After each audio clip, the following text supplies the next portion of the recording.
अस्सलाम वालेकुम स्टूडेंट्स। बेटा आज हम फर्स्ट ईयर की फ़िज़िक्स में से चैप्टर नंबर 6 को फ्लूइड डायनामिक्स को डिस्कस करने जा रहे हैं। जी बेटा, सबसे पहले हम फ्लूइड को डिस्कस करेंगे कि फ्लूइड किसे कहते हैं। बेटा आप डेली लाइफ में ये देखते हैं कि लिक्विड जो होते हैं वो फ्लो करते हैं, गैसेस जो होती हैं बेटा वो भी फ्लो करती हैं। तो ऐसे सब्सटेंस जो फ्लो करते हैं उन्हें हम फ्लूइड कहते हैं। फ्लूइड को हम सिंपली डिफाइन यूँ करते हैं, a substance which can flow is called fluid. ऐसा सब्सटेंस जो फ्लो करता हो उसे हम फ्लूइड कहते हैं। मिसाल के तौर पे लिक्विड्स फ्लो करते हैं, लिक्विड्स फ्लूइड कहलाते हैं। गैसेस फ्लो करती हैं, गैसेस भी फ्लूइड कहलाती हैं। अब हम जो फ्लूइड की जो स्टडी है बेटा, एक्चुअली हम फ्लूइड मैकेनिक्स पढ़ने जा रहे हैं और फ्लूइड मैकेनिक्स में हम फ्लूइड की प्रॉपर्टीज़ को स्टडी करते हैं। अब कुछ हम फ्लूइड देखते हैं, मिसाल के तौर पे हम एक टब लेते हैं, उसमें वाटर है और पानी रेस्ट में है। हम रेस्ट में उस फ्लूइड की प्रॉपर्टीज़ को स्टडी करते हैं कि उसका डेप्थ से प्रेशर कितना होगा, जिससे आपने छोटी क्लासों में पास्कल लॉ पढ़ा होगा जो प्रेशर को डिस्कस करता है। ठीक है। और इसके अलावा अगर कोई फ्लूइड मोशन में है तो उसकी जो स्टडी है, ये सब जो प्रॉपर्टीज़ हैं फ्लूइड की, अगर फ्लूइड रेस्ट में है या फ्लूइड मोशन में है, इन तमाम प्रॉपर्टीज़ को हम डिस्कस करते हैं फ्लूइड मैकेनिक्स के अंदर। तो फ्लूइड मैकेनिक्स को दो टाइप्स में डिवाइड किया जाता है, फ्लूइड स्टैटिक्स के अंदर और फ्लूइड डायनामिक्स के अंदर। तो सबसे पहले हम फ्लूइड स्टैटिक्स को डिस्कस करते हैं कि फ्लूइड स्टैटिक्स क्या है। स्टूडेंट्स आप जानते हैं स्टैटिक्स का मीनिंग होता है at rest. Study of properties of fluid at rest is called fluid statics. अगर कोई फ्लूइड रेस्ट में है तो उसकी हम प्रॉपर्टीज को जो स्टडी करेंगे तो वो फ्लूइड स्टैटिक्स कहलाएगा। और जो फ्लूइड स्टैटिक्स है बेटा, ये बेस करती है न्यूटन के फर्स्ट लॉ पे और थर्ड लॉ ऑफ मोशन के ऊपर। फ्लूइड अगर रेस्ट में है तो उसकी प्रॉपर्टीज़ को हम जब स्टडी करते हैं तो हम न्यूटन के फर्स्ट लॉ और न्यूटन के थर्ड लॉ को यूज़ करके हम फ्लूइड की प्रॉपर्टी को स्टडी करते हैं एट रेस्ट। और ये सारे फील्ड जो है बेटा फ्लूइड का वो कहलाता है फ्लूइड स्टैटिक्स कहलाता है। जबकि फ्लूइड डायनामिक्स में हम फ्लूइड की प्रॉपर्टी को स्टडी करते हैं जब फ्लूइड मोशन में होता है। हम इसको यूँ डिफाइन करते हैं, study of properties of fluid in motion is called fluid dynamics. Means के फ्लूइड मोशन में है, नहर के अंदर पानी बह रहा है, पानी की स्पीड क्या है, वहाँ पे पानी का प्रेशर कितना होगा, वहाँ पे अगर आगे जाते हुए नहर का जो एरिया है वो कम हो जाता है तो फिर उसकी स्पीड पे क्या इफेक्ट होगा, और फिर आगे जाके उसका एक एरिया बढ़ जाता है नहर का तो फिर उसकी स्पीड पे क्या इफेक्ट होगा। मीन्स के फ्लूइड मोशन में है और फ्लूइड्स की प्रॉपर्टीज़ हम डिस्कस करने जा रहे हैं। तो हम किस में डिस्कस करेंगे बेटा, फ्लूइड डायनामिक्स में डिस्कस करेंगे और यही हमारे चैप्टर का नाम है बेटा फ्लूइड डायनामिक्स। अब जो फ्लूइड डायनामिक्स में हम जो फ्लूइड की प्रॉपर्टीज़ डिस्कस करते हैं मोशन के अंदर, वो किन लॉ के ऊपर बेस होती हैं। तो फ्लूइड डायनामिक्स एक्चुअली बेस होती है न्यूटन्स के लॉज के ऊपर और इसके साथ साथ conservation of energy and conservation of mass. Means जो फ्लूइड मोशन में है उसकी प्रॉपर्टीज हमने स्टडी करनी है, डेफिनेटली हम कुछ लॉज की हेल्प से हम उस फ्लूइड की प्रॉपर्टी को स्टडी करेंगे। तो हम कौन कौन से लॉज जो हैं वो यूज़ करेंगे फ्लूइड की प्रॉपर्टीज़ को स्टडी करने के लिए इन मोशन में, न्यूटन्स के लॉज को हम यूज़ करेंगे और conservation of mass and law of conservation of energy, इन लॉज को यूज़ करके हम जो फ्लूइड्स की प्रॉपर्टीज़ जो हैं बेटा मोशंस के अंदर, उनको हम डिस्कस कर सकते हैं बेटा। तो बेटा सबसे पहले हम इस चैप्टर की जो कुछ बेसिक्स टर्म्स हैं उनसे हम जान पहचान अपनी करते हैं। सबसे पहली जो टर्म है बेटा वो है विस्कोसिटी। विस्कोसिटी क्या है? विस्कोसिटी को अगर मैं सादा लफ्ज़ों में बयान करूं तो हम कहते हैं कि कोई फ्लूइड जो है वो कितना गाढ़ा है उसे हम उसकी विस्कोसिटी बोलते हैं। विस्कोसिटी मीन गाढ़ापन, फ्लूइड का जो गाढ़ापन है वो विस्कोसिटी कहलाता है। लेकिन अगर हम माइक्रोस्कोपिक लेवल में देखें कि विस्कोसिटी है क्या, देखिए बेटा अगर कोई फ्लूइड जो है वो फ्लो कर रहा है, मान लेते हैं कि किसी नहर के अंदर पानी बह रहा है। अगर हम उस माइक्रोस्कोपिक लेवल में देखें तो हमें नज़र आएगा कि वहाँ पे फ्लूइड्स की लेयर्स होंगी। फ्लूइड्स लेयर्स की शक्ल में क्या होता है, वो फ्लो कर रहा होता है, और उन फ्लूइड्स की डिफरेंट लेयर्स के अंदर फ्रिक्शनल इफेक्ट होता है, और उस फ्रिक्शनल इफेक्ट को हम क्या बोलते हैं, विस्कोसिटी बोलते हैं। तो हम विस्कोसिटी को यूँ डिफाइन करते हैं, व्हाट इज विस्कोसिटी? विस्कोसिटी का मतलब है the internal frictional effect between different layers of flowing fluid is known as viscosity. Mean के फ्लूइड जो है वो फ्लो कर रहा है तो उसकी डिफरेंट लेयर्स होंगी, हम उन लेयर्स के दरमियान में चेक करते हैं कि फ्रिक्शनल इफेक्ट कितना है। उस फ्रिक्शनल इफेक्ट को हम क्या बोलते हैं, विस्कोसिटी बोलते हैं। अब जो फ्लूइड जितना ज़्यादा विस्कस होगा, जितना ज़्यादा गाढ़ा फ्लूइड होगा, जब वो फ्लो करेगा तो उसकी लेयर्स के दरमियान फ्रिक्शनल इफेक्ट ज़्यादा होगा। अगर फ्रिक्शनल इफेक्ट उसकी लेयर्स के दरमियान ज़्यादा होगा वो फ्लूइड ईजिली फ्लो नहीं कर पाएगा। हम एग्जांपल देखते हैं बेटा, मान लेते हैं हमारे पास एक गिलास है, एक गिलास में पानी है, एक गिलास में हमारे पास शहद है। अगर हम दोनों गिलास को उल्टा कर देते हैं, आप देखेंगे जो पानी वाला गिलास होगा वो जल्दी खाली हो जाएगा, जो शहद वाला गिलास है वो अभी खाली नहीं होगा, क्योंकि जो शहद है, जो हनी है बेटा, वो जब फ्लो करता है तो उसकी लेयर्स के दरमियान फ्रिक्शनल इफेक्ट ज़्यादा होता है। तो ऐसा फ्लूइड बेटा जिसका coefficient of viscosity, mean viscosity हम बात करें कि ऐसा फ्लूइड जिसका कोफिशिएंट ऑफ विस्कोसिटी लार्ज होगा, ज़्यादा होगा, वो फ्लूइड इजीली फ्लो नहीं कर सकता। जिस तरह हमने देखा कि जो शहद का जो गिलास होगा बेटा वो इजीली फ्लो नहीं कर पाएगा, हनी जो है वो इजीली फ्लो नहीं कर सकता। इसी तरह अगर हम टार की बात करते हैं, जो टार है बेटा वो भी इजीली फ्लो नहीं कर सकती क्योंकि उसकी विस्कोसिटी ज़्यादा है। जब वो फ्लूइड फ्लो करते हैं तो उनकी लेयर्स के दरमियान जो फ्रिक्शनल इफेक्ट होता है वो काफ़ी ज़्यादा होता है। तो विस्कोसिटी का मतलब क्या हुआ, विस्कोसिटी हम कहते हैं कि the internal frictional effect between different layers of flowing fluid is known as viscosity. अब देखें व्हाट इज विस्कोसिटी। एक्चुअली अगर हम देखें तो viscosity measures how much force is required to slide one layer of liquid over other layer.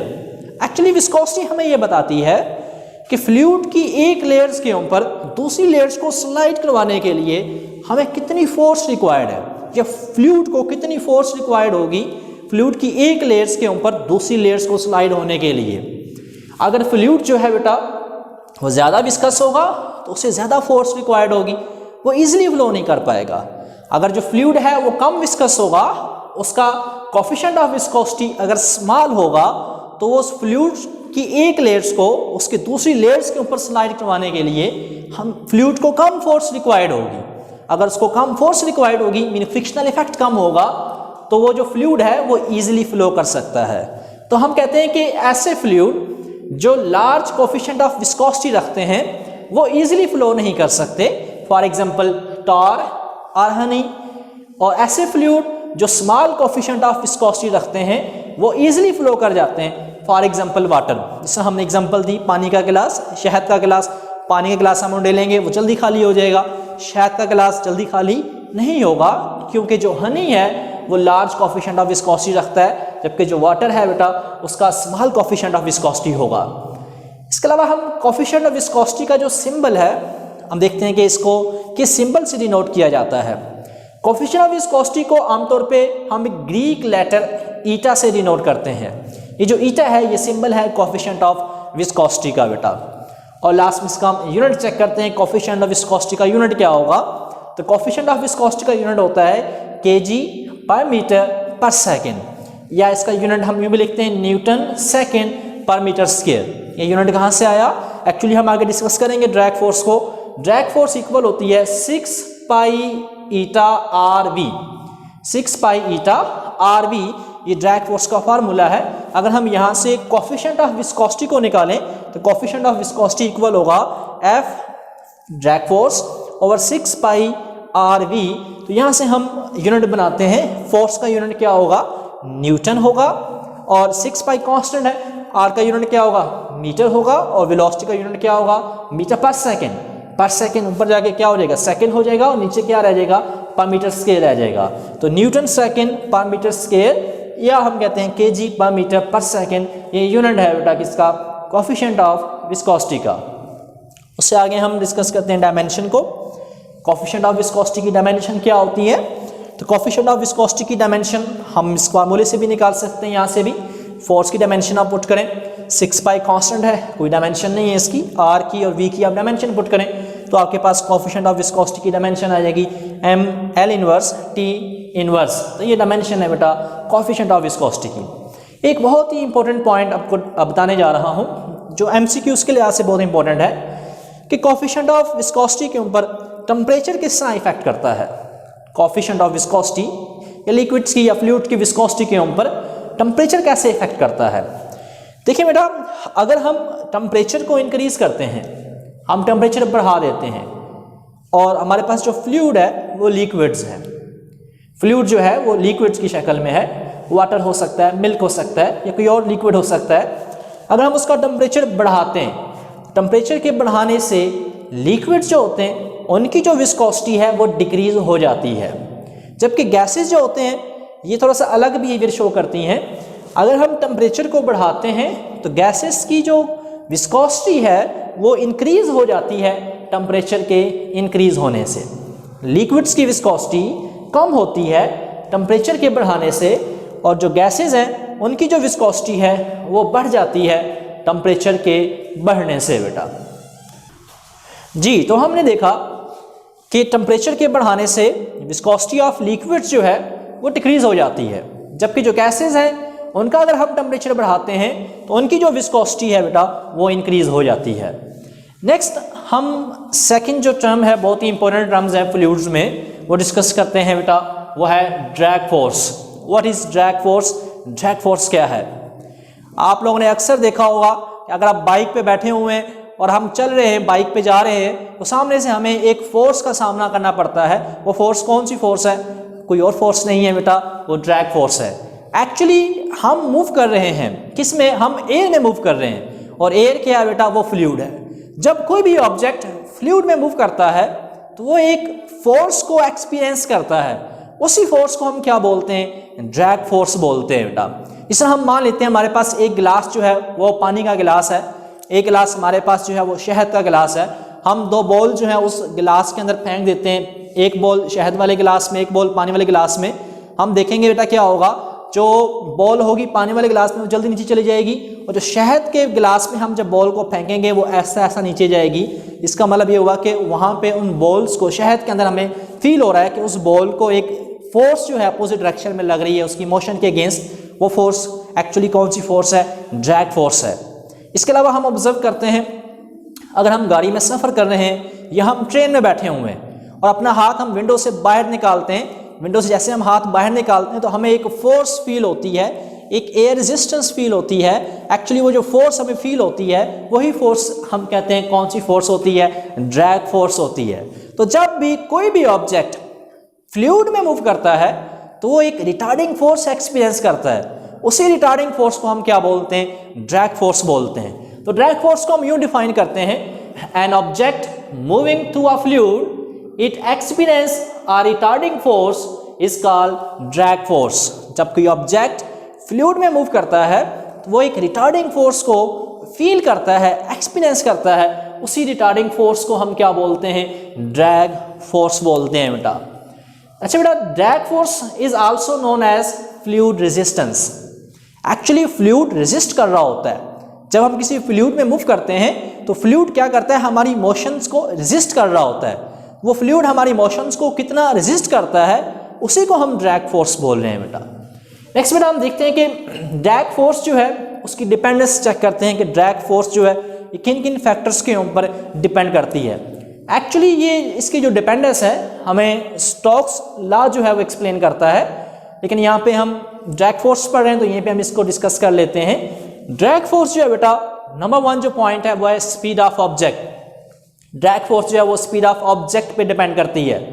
वही मिसाल, हम bike में बैठे हैं बेटा, हम दौड़ते जा रहे हैं, बाइक हमारी दौड़ती जा रही है एयर में से, तो हमें सामने से एक रेजिस्टेंस फील हो रही है, ड्रैग फोर्स फील हो रही है। जैसे हमारी बाइक की स्पीड इंक्रीज होती है तो हमें सामने से एयर रेजिस्टेंस इंक्रीज हो जाती है, ड्रैग फोर्स इंक्रीज होती जाती है। तो जैसे जैसे ऑब्जेक्ट की स्पीड इंक्रीज होती है ड्रैग फोर्स क्या होगी बेटा? इंक्रीज होगी। तो ड्रैग फोर्स ऑब्जेक्ट की स्पीड के साथ प्रोपोर्शनल होती है बेटा। सेकंड जो फैक्टर है बेटा वो size of object. Second factor है साइज ऑफ ऑब्जेक्ट। इसको हम एक्सप्लेन करते हैं। एक छोटी सी बॉल है बेटा, एक स्मॉल बॉल है, ठीक है। एक मान लेते हैं कि क्रिकेट बॉल है और एक फुटबॉल है। हम क्रिकेट बॉल और फुटबॉल दोनों के मैसेज सेम है। अगर वो सेम मैसेज के हैं, साइज डिफरेंट है, मैसेज सेम है। फुटबॉल का साइज बड़ा है, क्रिकेट बॉल का साइज कम है, लेकिन हम कहते हैं दोनों के मैसेज सेम है। दोनों को हमने एक वाटर टब के अंदर हमने फेंक दिया, वाटर टैंक के अंदर हमने फेंक दिया, तो हम कहेंगे कि जो जिसका साइज़ कम होगा उसके ऊपर ड्रैग फोर्स कम लगेगी, वो जल्दी नीचे आ जाएगी, और जिसका साइज़ बड़ा होगा उसके ऊपर ज़्यादा ड्रैग फोर्स अपोजिट डायरेक्शन में लगेगी, वो लेट नीचे आएगी। जबकि क्रिकेट बॉल जो होगी वो जल्दी नीचे बैठ जाएगी, और जब वो फुटबॉल होगा वो ऐसा ऐसा नीचे आएगा, क्योंकि साइज़ बड़ा होने से उसके ऊपर जो ड्रैग फोर्स है वो ज़्यादा लगती है। तो सेकेंड फैक्टर हमने कहा साइज़ ऑफ ऑब्जेक्ट। तो ड्रैग फोर्स जो होती है वो साइज़ ऑफ ऑब्जेक्ट के भी प्रोपोर्शनल होती है बेटा। एक्चुअली यहाँ पे जो आर है, आर उस स्फेरिकल ऑब्जेक्ट का रेडियस है बेटा। थर्ड जो फैक्टर है वो coefficient of viscosity of fluid. Fluid के कोफिशिएंट ऑफ विस्कोसिटी के ऊपर, coefficient of viscosity mean viscosity.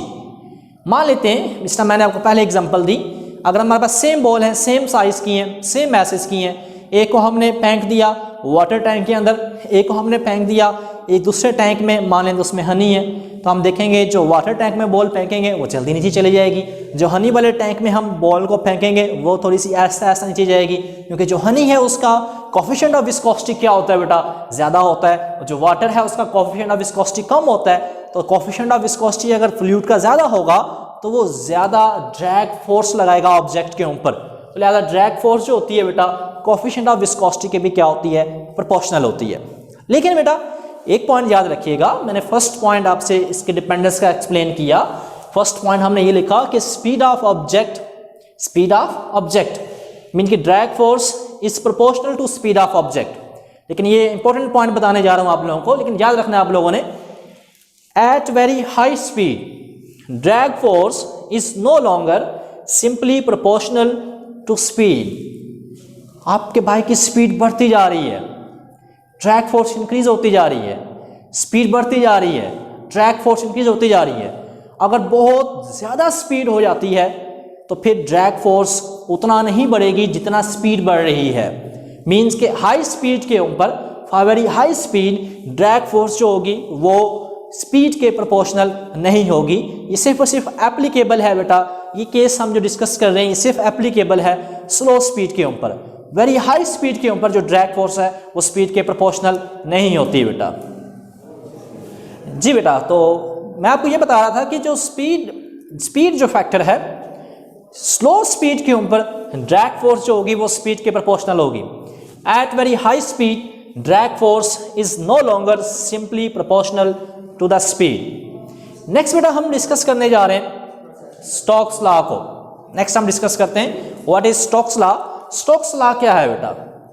Stokes law actually हमें ड्रैग फोर्स का जो मैथमेटिकल इक्वेशंस है वो हमें ड्राइव करके देता है। स्टोक्स लॉ क्या है? एक एक्सपेरिमेंट है, स्टोक्स लॉ ने एक्सपेरिमेंट किया। उसने कहा कि मान लेते हैं कि एक स्फेरिकल ऑब्जेक्ट है, उसका जो रेडियस है वो r है, और वो मूव कर रहा है किसी फ्लूइड में कितनी स्पीड के साथ? v स्पीड के साथ। और जिस फ्लूइड में वो मूव कर रहा है उस फ्लूइड का जो कोफिशिएंट ऑफ विस्कोसिटी है वो कितना है? वो ईटा है। तब वो तब वो ऑब्जेक्ट जो है वो जो फोर्स एक्सपीरियंस करेगा, ड्रैग फोर्स, वो किसकी इक्वल होगी? वो इक्वल होगी F is equal to 6 pi eta r b. इसी इक्वेशंस को हम क्या बोलते हैं? स्टोक्स लॉ बोलते हैं। और स्टोक्स लॉ ही एक्चुअली हमें ड्रैग फोर्स का जो रिलेशन है वो ड्राइव करके देता है बेटा। लेकिन यहाँ पे एक बात याद रखें, स्टोक्स लॉ जो है ये सिर्फ और सिर्फ एप्लीकेबल होता है, सिर्फ और सिर्फ ये एप्लीकेबल है किसके लिए? Applicable only for spherical objects and applicable only for slow moving object. अगर ऑब्जेक्ट स्फेरिकल शेप के हैं तो उनके ऊपर ये स्टोक्स लॉ, ये जो रिलेशन है ये एप्लीकेबल होगा। अगर ऑब्जेक्ट जो है वो स्लो मूविंग है तो उनके ऊपर ये रिलेशन जो होगा बेटा, स्टोक्स लॉ जो है ये एप्लीकेबल होगा। इन केसेस के अलावा अगर कोई केस है ऑब्जेक्ट किसी और शेप का है, या ऑब्जेक्ट अगर वेरी हाई स्पीड से मूव कर रहा है, फॉर एग्जांपल एक बुलेट है, बुलेट की स्पीड काफ़ी ज़्यादा होती है, तो इन केसेस के अंदर जो स्टोक्स लॉ होगा वो एप्लीकेबल नहीं होगा। तो ये दो लिमिटेशन है बेटा याद रखनी है। ये शॉर्ट क्वेश्चंस भी आ सकता है और ये इंपॉर्टेंट एमसीक्यूज भी हैं कि what are limitations of Stokes law. Stokes law की लिमिटेशन क्या है? स्टोक्स लॉ की दो लिमिटेशन है, applicable only for spherical objects and applicable only for slow moving objects. जी स्टूडेंट्स, तो हमने आज बेसिक्स कंसेप्ट्स पढ़े हैं फ्लूइड डायनामिक्स के ऊपर कि फ्लूइड डायनामिक्स क्या है। बेटा हमने जो आर्टिकल्स पढ़े हैं, जो शॉर्ट क्वेश्चंस पढ़े हैं, इसमें से जो इंपॉर्टेंट एमसीक्यूज हैं बेटा, जो हमारे बोर्ड के पॉइंट ऑफ व्यू से इंपॉर्टेंट एमसीक्यूज हैं, वो हम चंद इंपॉर्टेंट एमसीक्यूज हमने निकाले हुए हैं, उनको हम डिस्कस करते हैं। सबसे पहले हमने फ्लूइड स्टैटिक्स और फ्लूइड डायनामिक्स को डिस्कस किया। तो आपको एमसीक्यूज आ सकता है कि फ्लूइड स्टैटिक्स जो है वो कौन से लॉ के ऊपर बेस होती है। तो फ्लूइड स्टैटिक जो है वो बेस है first law of Newton and third law of Newton के ऊपर। सेकेंड एमसीक्यूज इंपॉर्टेंट, जो फ्लूइड डायनामिक है वो कौन से लॉज के ऊपर बेस करती है? तो फ्लूइड डायनामिक्स जो है वो बेस करती है न्यूटन्स के तमाम laws, first law, second law and third law, और इसके साथ साथ conservation of energy and conservation of mass के जो लॉ है, इन लॉज के ऊपर फ्लूइड डायनामिक्स जो है वो बेस करती है। नेक्स्ट बेटा हमने विस्कोसिटी के आर्टिकल्स में, टॉपिक्स में हमने डिस्कस किया, उसका यूनिट केजी पर मीटर पर सेकेंड और न्यूटन सेकेंड पर मीटर स्क्वायर। ये भी इंपॉर्टेंट एमसीक्यूज है, आपसे एग्जामिनर जो है वो पूछ सकता है। इसके अलावा डायमेंशन जो है विस्कोसिटी की डायमेंशन क्या होती है, ये भी एमसीक्यूज में आ सकती है। M L inverse T inverse ये डायमेंशन होती है विस्कोसिटी की। और लास्ट में कि टेम्परेचर का क्या इफेक्ट होता है विस्कोसिटी के ऊपर, तो हमने डिस्कस भी किया, ये एमसीक्यूज की शक्ल में भी आ सकता है। अगर टेम्परेचर जो है वो इंक्रीज होता है, अगर हम टेम्परेचर रेस करते हैं, अगर हम लिक्विड्स का टेम्परेचर रेस करते हैं तो लिक्विड की जो विस्कोसिटी है वो डिक्रीज होगी। अगर गैसेस का जो टेम्परेचर है वो हम रेस करते हैं तो गैसेस की जो विस्कोसिटी है बेटा वो इंक्रीज होगी।